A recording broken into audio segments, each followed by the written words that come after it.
नमस्कार, स्वागत है आप सभी का हमारे YouTube चैनल पर। मैं जितेंद्र कुमार लेकर आया हूं आपके लिए आज का द हिंदू अखबार का विश्लेषण। आज तारीख है 1 दिसंबर 2023। तो अब ज्यादा देरी किए बिना शुरू करते हैं पहली खबर। तो पहली खबर आपकी स्क्रीन के ऊपर आप देख सकते हैं। Hit job is not our policy says India on US charges. तो जो हमारे साथ न्यूज़पेपर कवर कर रहे हैं, तो मैंने कवर करवाया है कि कैसे यूनाइटेड स्टेट्स के तरफ से भारत की सरकार के ऊपर आरोप लगाया गया है कि भारत सरकार का कोई टॉप डिप्लोमेट खालिस्तानी एक समर्थक है जो कि यूनाइटेड स्टेट्स और कनाडा का सिटीजन है, जिसका नाम है गुरवंत पंत सिंह पन्नू।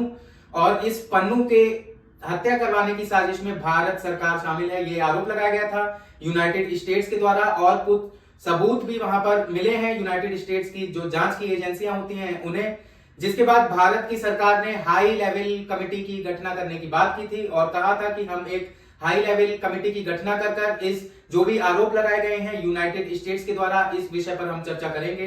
अब कल मिनिस्ट्री ऑफ एक्सटर्नल अफेयर्स की तरफ से बयान निकल कर आया, जिसमें मिनिस्ट्री ऑफ एक्सटर्नल अफेयर्स का कहना है कि भारत ऐसे कोई काम में लिप्त नहीं होता है और भारत की ये पॉलिसी ही नहीं है कि वो आकर ऑफ शोर किलिंग्स करवाए किसी और देश के अंदर जाकर।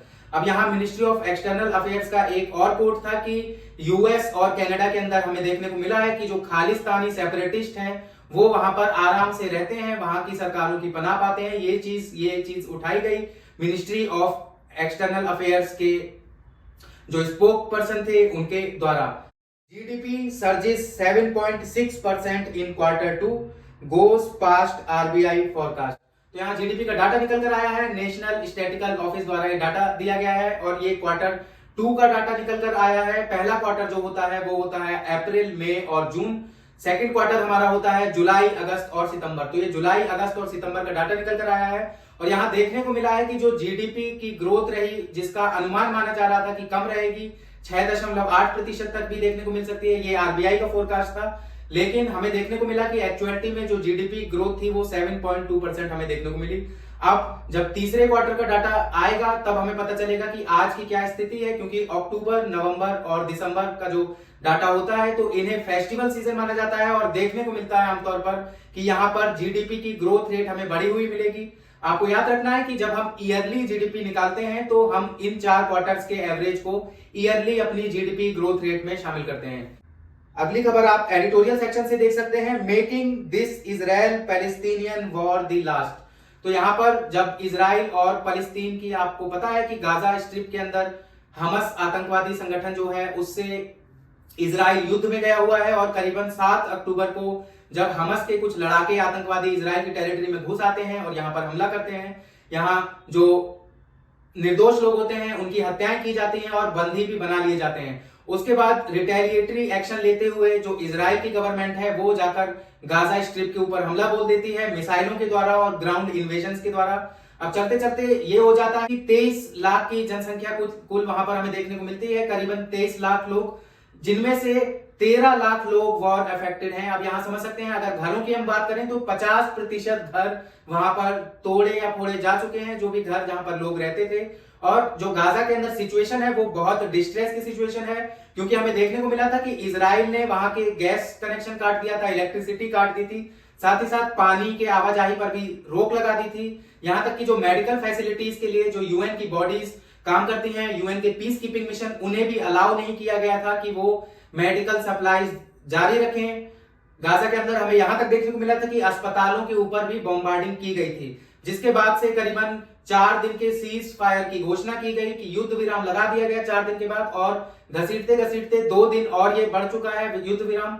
यहाँ युद्ध विराम के दौरान हमें देखने को मिला कि जो लोग बंदी बना लिए गए थे उन्हें आपस में छोड़ा गया। अब इसके बाद यहाँ एडिटोरियल में जो बात की गई है, ये बात की गई है कि कैसे जो इस टाइम पर वेस्ट बैंक के अंदर जो फलस्तीन के अथॉरिटी हैं, मिस्टर अब्बास जिनका नाम है, तो मोहम्मद अब्बास का इनका कहना है कि अब जो फलस्तीन की लोग हैं, जो जनता है फलस्तीन के अंदर, वो मोहम्मद अब्बास के ऊपर अब भरोसा नहीं करते, क्योंकि देखने को मिला था कि मोहम्मद अब्बास ने इजराइल का साथ दिया था इस पूरी वॉर के दौरान। तो अब ये एडिटोरियल में बात करते हैं कि हमें दोबारा पीछे नहीं मुड़कर जाना चाहिए और हमें वॉर दोबारा नहीं शुरू करनी चाहिए। हमें देखना चाहिए कि कैसे हम इन चीजों को और आगे बढ़ाएं और जो फलस्तीन और इजराइल का कॉन्फ्लिक्ट है, उसके जो मेन मुद्दे हैं, जो कॉन्फ्लिक्ट के मेन पॉइंट हैं, हमें उनसे लड़ना होगा। और हमें आगे, हम ऐसा नहीं चाहते कि हमें फ्यूचर में भी दोबारा हमें फलस्तीन पर ऐसे इजराइल के अटैक की बात सुननी पड़े।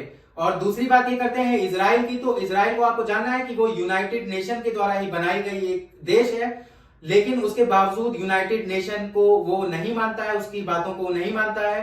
यूनाइटेड नेशन में अभी हाल ही में एक रिजोल्यूशन भी पास कराया, जिसमें भारत ने भी सपोर्ट किया इस रिजोल्यूशन में, जिसमें सीरिया से इजराइल के कब्जे को छुड़ाने की बात की गई है, जो कि 1967 से कब्जे के अंदर है इजराइल के।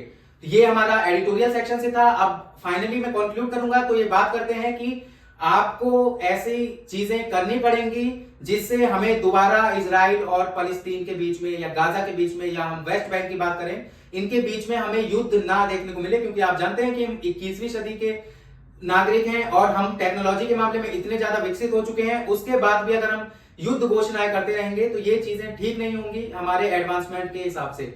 आगे हम चलते हैं, अगला editorial, a lot at stake. तो ये जो एडिटोरियल लिखा गया है, ये भी हमारा यूएस और इंडिया के बीच में जो अभी मतभेद हुए हैं, इस मुद्दे से रिलेटेड लिखा हुआ है।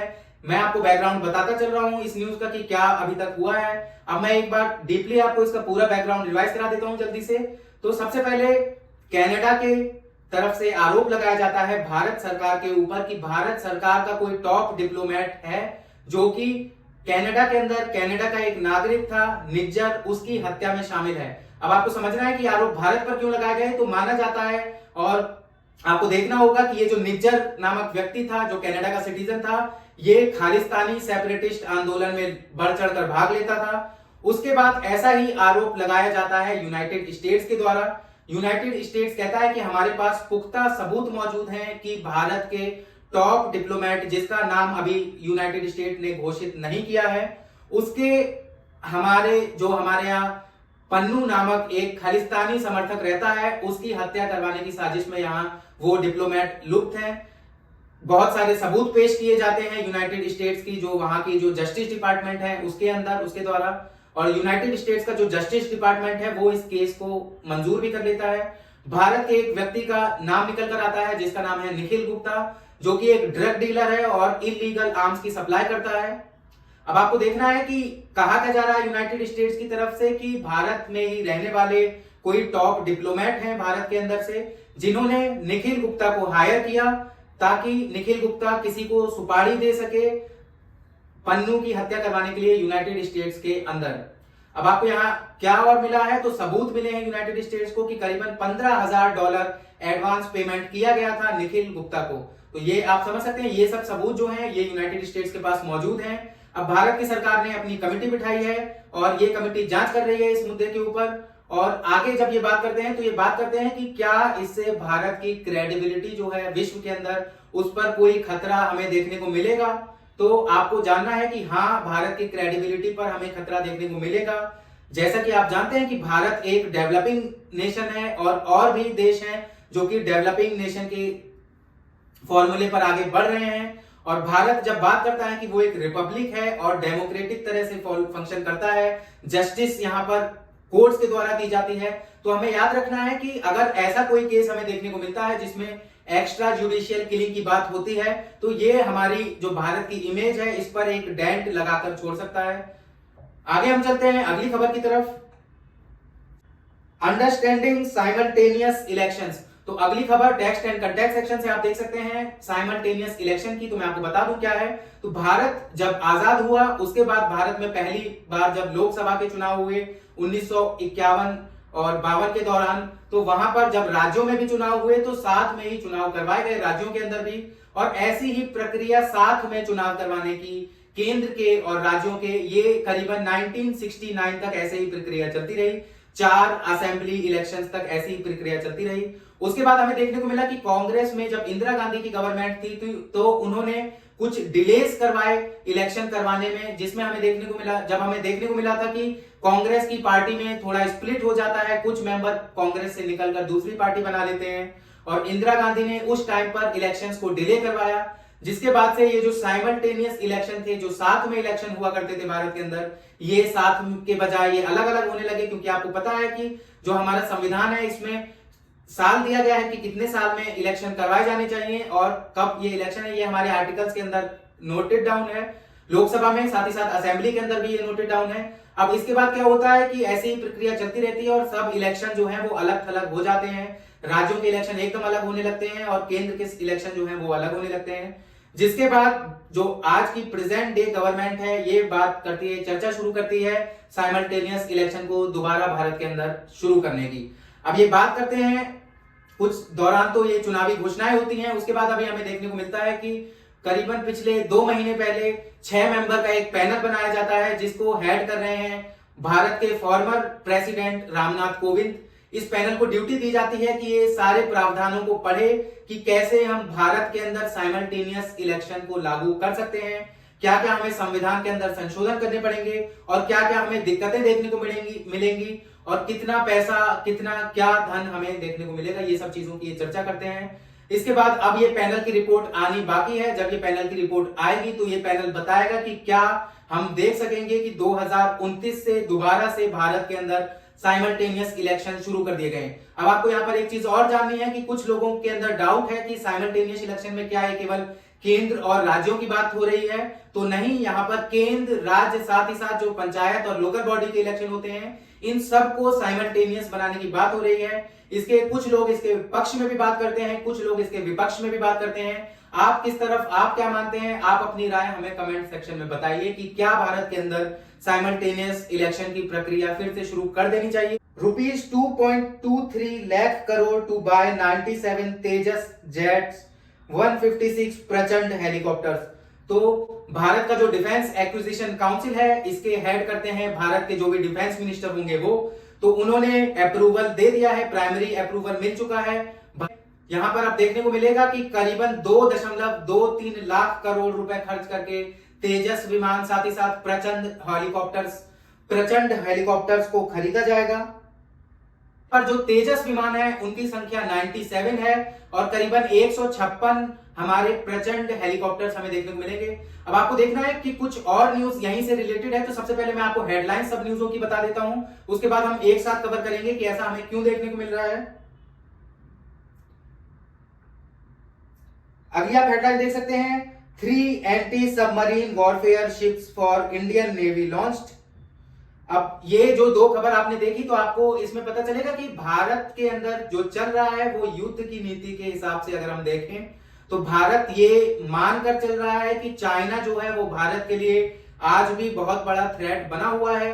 पिछले 3 सालों से हमें देखने को मिला है कि चाइना आकर ईस्टर्न लद्दाख, साथ ही साथ हमारा जो नॉर्थ ईस्टर्न का अरुणाचल प्रदेश है इसके ईस्टर्न भाग में आकर कब्जा करके बैठा हुआ है।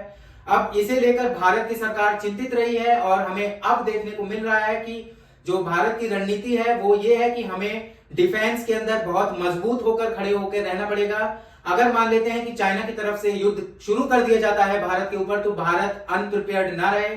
जैसे लेकर IAF, इंडियन एयरफोर्स, साथ ही साथ इंडियन आर्मी, साथ ही साथ इंडियन नेवी ये नए नए व्हीकल्स, वेपन्स खरीद रहे हैं और इसी से रिलेटेड ये हमारी न्यूज भी थी। आपने देखा होगा कि कितनी जल्दी इस प्रोक्योरमेंट को, इतना बड़ा ये हमारा प्रोक्योरमेंट होने जा रहा है 2.23 लाख करोड़ का, इसे कितनी जल्दी अप्रूव कर दिया गया।